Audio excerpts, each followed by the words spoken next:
Our existence is packed with mysteries, and perhaps one of the most baffling questions revolves around the possibility of extraterrestrial communication and the cycle of reincarnation. But what if the two were intrinsically linked? What if our cosmic neighbors attempted to provide us with answers to age-old questions? Back in 1981, a curious claim stirred the pot of extraterrestrial enthusiasts and skeptics alike. Could it be possible that beings from a higher dimension were trying to teach humans how to break free from the seemingly endless cycle of rebirth?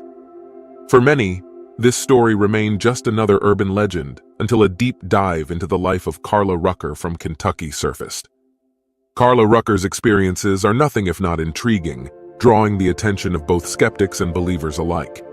In the realm of extraterrestrial communications, her encounters stand out, not just for their depth, but also for their detailed narrative. Carla asserted that she had been receiving telepathic communications from an entity she identified as Ra. This wasn't an individual being in the conventional sense. Instead, Ra was described as a collective consciousness, a unified group of entities hailing from a higher dimension of Venus. Now let's pause for a moment and try to grasp this concept. Imagine a race of beings so advanced that individual identities merge into a singular consciousness.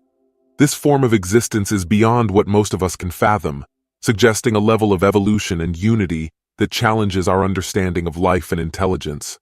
But what's even more astounding is that these beings weren't recent arrivals to the cosmic scene. According to the narrative relayed to Carla, Ra's history spans an almost unimaginable length of time, a staggering 2.6 billion years. To put this into perspective, this predates much of Earth's geological and biological timeline. While our planet was still in its formative stages, this collective consciousness was already in existence, undergoing its own processes of growth and evolution. Why then did they seek to communicate with us, especially after such a vast expanse of time? Ra's message implied a sense of cosmic duty. After reaching their advanced state and transitioning to a higher dimensional plane of existence, they felt a pull, an obligation to come back and share their knowledge. Their purpose wasn't just to inform or intrigue, but to offer insights, guidance, and wisdom to a younger race, us. It's akin to a wise elder sharing stories and lessons with the younger generation, hoping to guide them toward a brighter future. But Carla wasn't alone on this remarkable journey. She was flanked by Dawn, a questioner, and Jim, the dedicated scribe.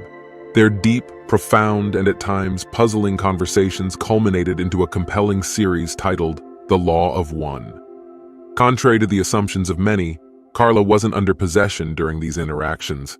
In fact, she used a Bible close to her head to facilitate these mysterious connections.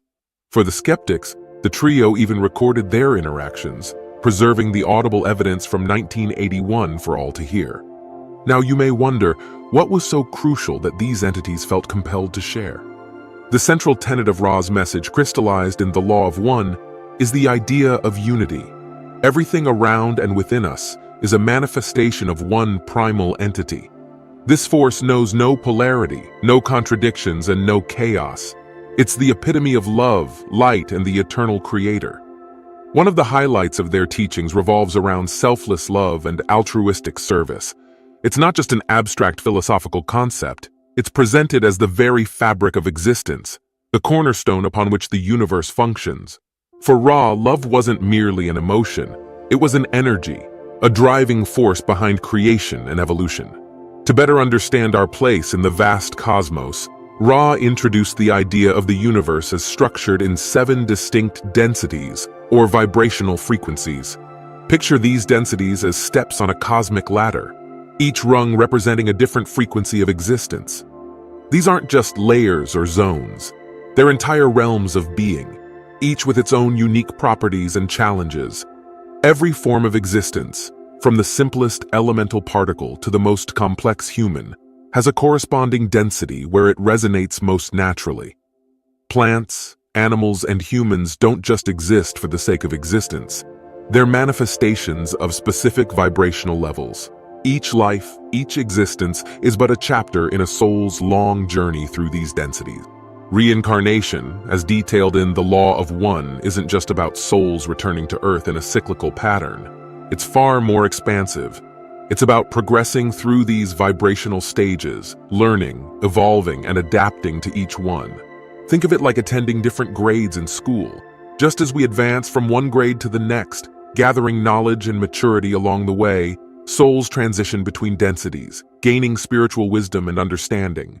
In essence, our existence, our very journey through life and beyond is a pilgrimage, a quest for enlightenment and growth, guided by the principles of love and service. The purpose isn't merely to live but to evolve, to rise through these densities, and in doing so, come closer to the ultimate truth of the universe. But here's where it gets fascinating. At the heart of Ra's teachings lies an intriguing proposition that challenges many conventional beliefs. While many traditions often tie spiritual progression to specific rituals, practices, or religious dogmas, the law of one presents a starkly different perspective. It's not about the rote recitation of sacred texts or the meticulous observation of age-old rites. Instead, the measure of one's spiritual advancement is rooted in a simple, almost mathematical concept: the balance between altruism and self-service. Consider for a moment the scale of one's intentions and actions. On one side, you have altruism, actions and thoughts that benefit others, often at one's expense. On the opposite end, there's self-service, which prioritizes one's desires and needs above all else.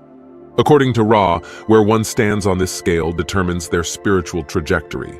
If over half of your actions, thoughts, and intentions, precisely more than 50%, lean towards selflessness, toward caring for others, then your path is set positively. You progress through the densities in harmony, aligning with the constructive energies of the universe.